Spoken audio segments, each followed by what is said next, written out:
Hey everyone, welcome back. So in this video we've got two sections left, Snowbirds gallery and the aircraft gallery. And hopefully we'll get through them both we will get through them both in this one video. And then and then we'll proceed on to the final one. But for now, let's just take a walk in through here. Again, I'm going to flip you around. I do apologize for this. But we're going to start off just when you come in here. This is what I love. They hit you with the old Rolls Royce. It is the Rolls Royce Merlin MK3. Now, the great thing about this engine is it was used on two of the most iconic and, in my opinion, two of the best airplanes during World War II. One of them being the Spitfire and the other one being the Mosquito. So pound for pound, bullet for bullet, those were the two best airplanes, bar none. I don't care what you say about the P-51s or any other American plane out there. No. The Spit and the Mozzie were the best. Given for what they had to do and had to deal with, there you go. And then we just come in here.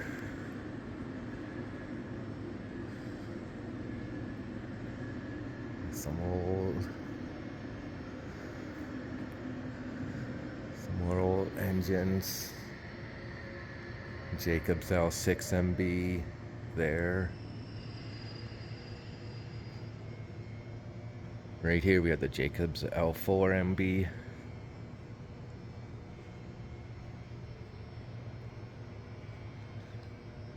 Old Franklin.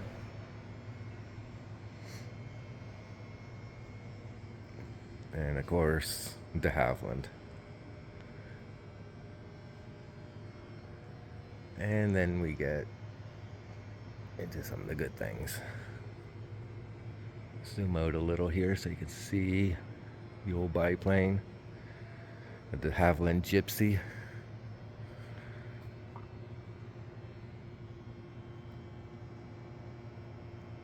Or the Gypsy Moth. Some of these planes are wow.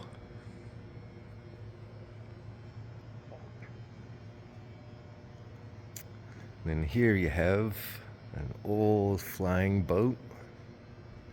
The Vickers Verret airplane, or flying boat. Not a boat. Is it a boat? Is it a plane? It is both. You have the pilot sitting in that seat there closest to the wings. And then your passenger or observer would sit in that open section there up towards the front. Now these were used for like transportation or aerial photography, fire patrols. Like, could you imagine carrying a big old camera and being stuck in that little section out front, subject to all the wind and weather and just everything?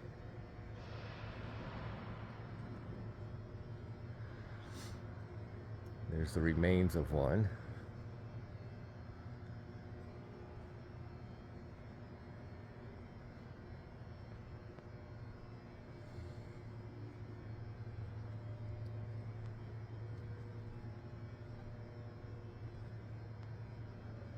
Another beautiful. What was this one again? Oh, sport plane, Funk. Interesting. And we got a recreation of a little hangar with the plane. And then over here, we have a section for the RCAF.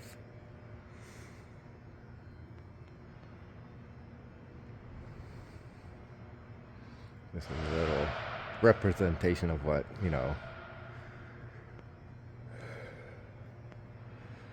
The old, kind of like a fence, what it would be like there.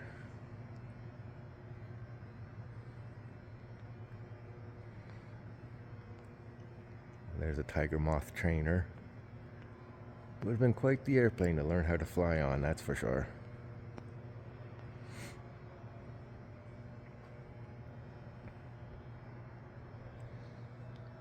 And here's the diorama of number 5 Bombing and Gunnery School in Defoe.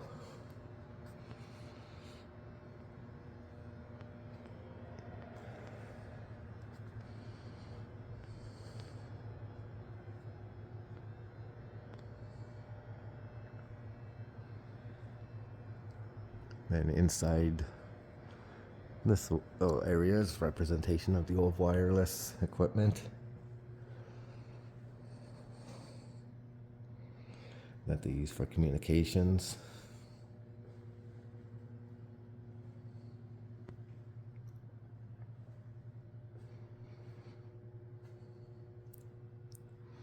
You have to remember, not only did they have this equipment on the ground,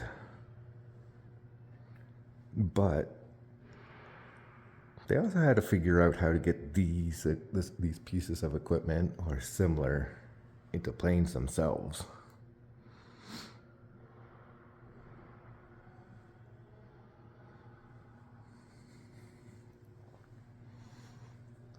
What else are we at here?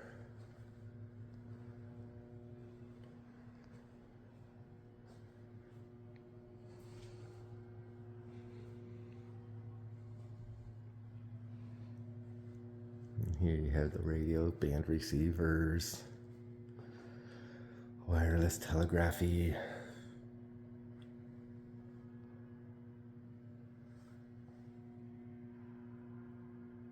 Morse code.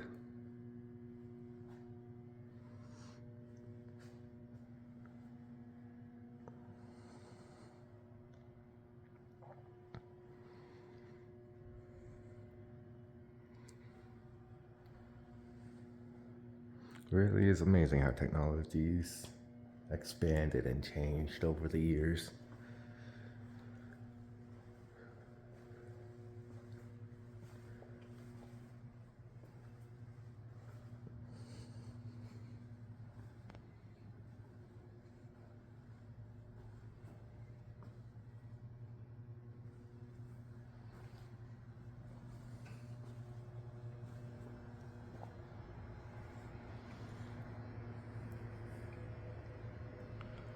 And the one actual warplane they got.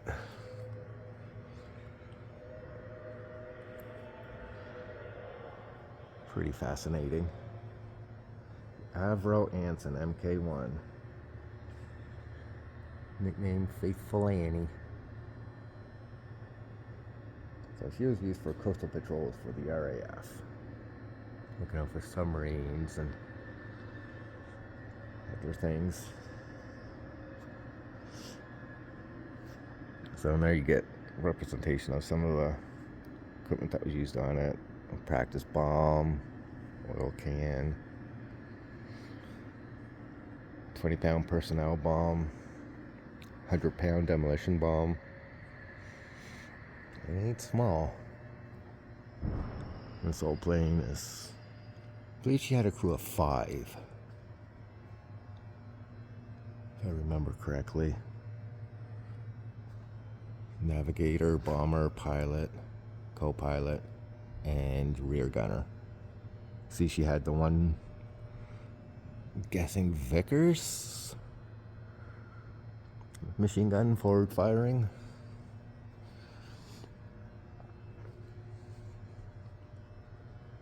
And then as you can see,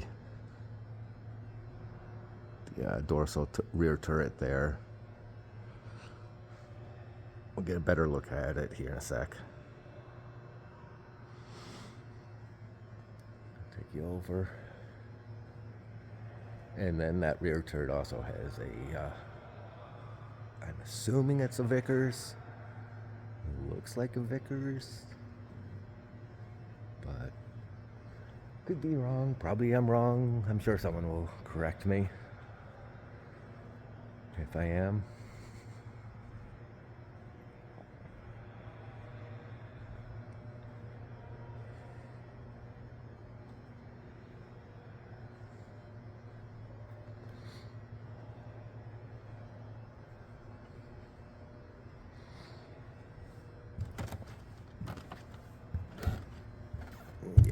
see the gun there and the turret. Just the rest of the plane here. Quite fascinating. Quite fascinating. Now we're just going to go and take a little walk over.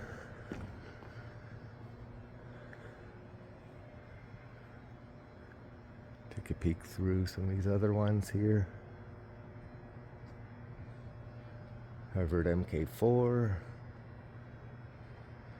is used for training.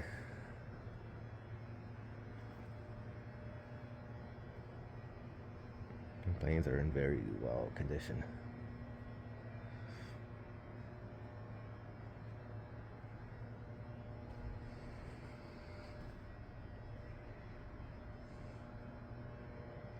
Here you have a Cessna with a Cessna crane, dual engines. Now it's used for training in training schools as well.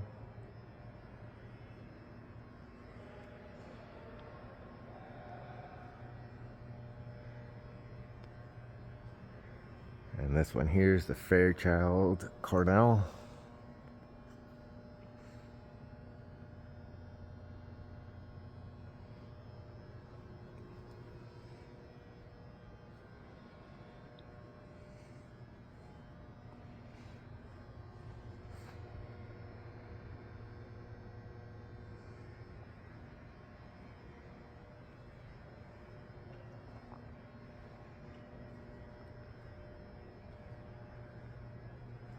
And then over in this section, what you have is some aircraft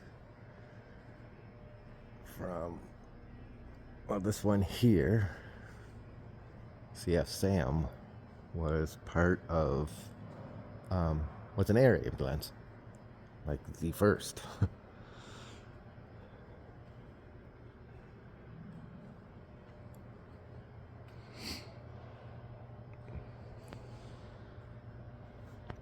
So that was a Northern Norseman. She served as an air ambulance from 1946 to 1950.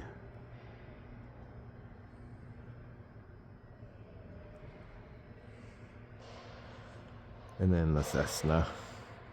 What is it? Cessna 195. She also served in the air ambulance as well.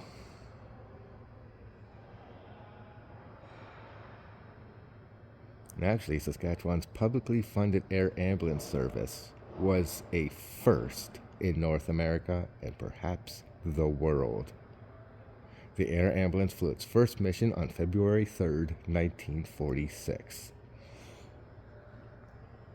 And there you have the tractors that would, like move it around the airport and baggage stuff. And an ambulance there.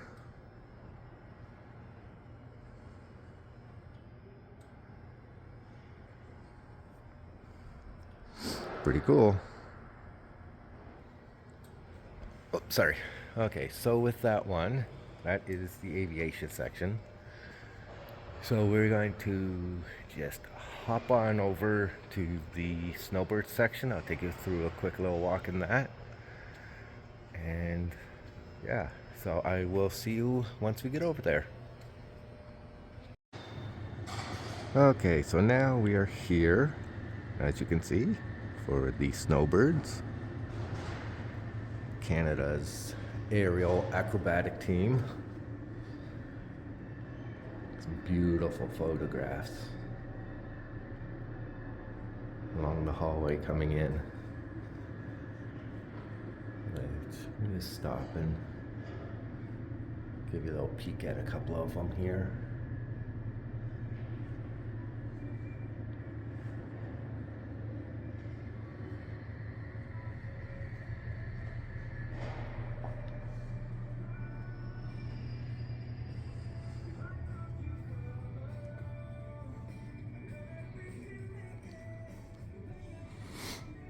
And then you have a model of our beautiful Snowbird.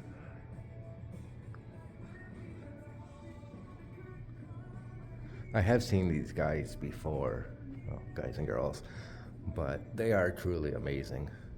Um, Actually, I've had the opportunity, luckily enough, I was blessed enough to be able to see these guys, and also was blessed enough to see the Blue Angels as well.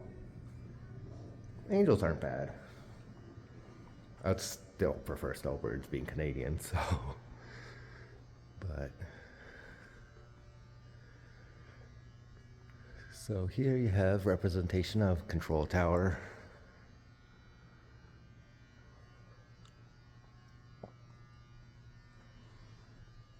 You have a musketeer.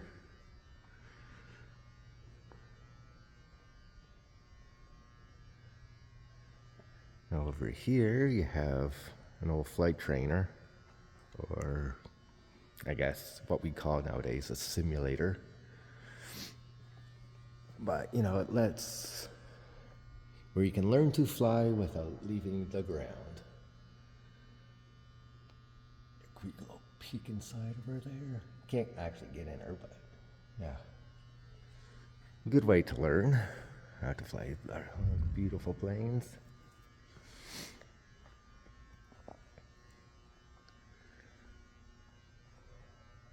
And then we get what the Snowbirds used. So up top there you have CT-133 Silver Star with the wing tanks. And then underneath is the CT-114 Tudor, which is what they're currently flying, I believe. And of course, these are heavily modified from the original versions to suit their acrobatic needs. Take a peek underneath. You see the smoke tanks that get added on.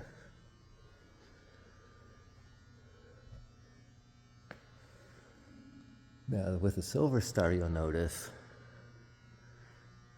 that it's a front and back configuration for the pilot and slash navigator crew chief.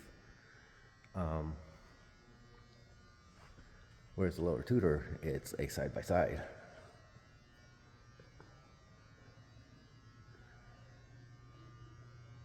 That very much reminds me of the Mosquito setup,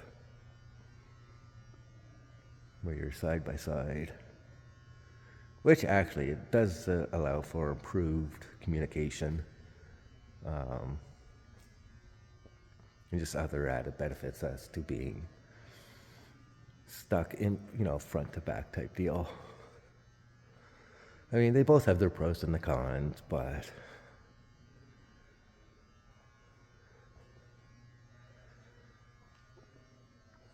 and then here's just a little mock-up of flight trainer for the Tudor, the cockpit, which with the stairs on the other side it had set up. I mean, I'm sure you can come in and take a look and sit. There's no actual real controls. It's just pictures behind plexiglass and stuff, but kids would love it. Pretty awesome. That's some of their flight gear, helmets, masks, representation of their locker. Not sure how well you can see in there through the reflection, but got a couple flight suits in there. Gloves, a little can of Coke.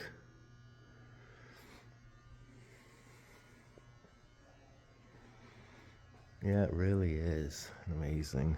You have models up there showing them flying information. More photographs throughout the years of the team. And they're all signed by the team members. What I'd give to have those, like, yeah, that'd be a dream. And then just a small little diorama representation of the briefing room. And on the wall there, you got showing all your formations. Really is. And then we've got this section here, which honors all the members who had fallen.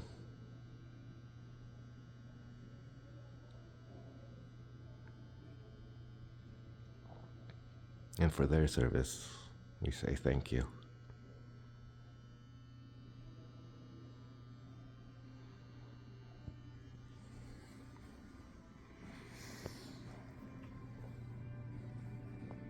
And then that brings us back into the entrance lobby and that, which has more photographs and memorabilia.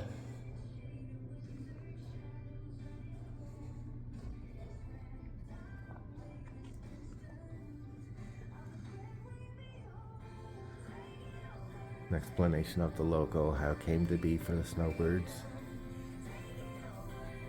which you can read on my Facebook or Insta profile. I do have a photograph of that. Links are in the description. And if you feel up to it, you can sit here and watch this little recap. I believe it's from 2018. It's a great little video. I'm not going to show too much of it because you know how YouTube gets, but and then just more memorabilia and equipment that they had used.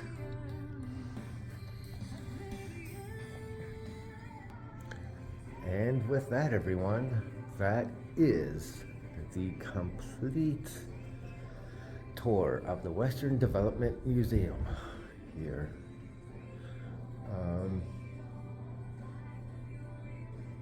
Yeah, I do say complete, but I'm not sure. I may have just messed myself up there. I'm not sure if this will be the last one or if the 100-year history of Saskatchewan will be the last video in this little grouping. But either way, I do hope you enjoyed this little peek into Saskatchewan history, a little bit of Canadian history. It's always great to look back and see where we come from and use it to guide where we are going in the future. So with that, I hope you all have a great day, and I will catch you in the next one. Take care.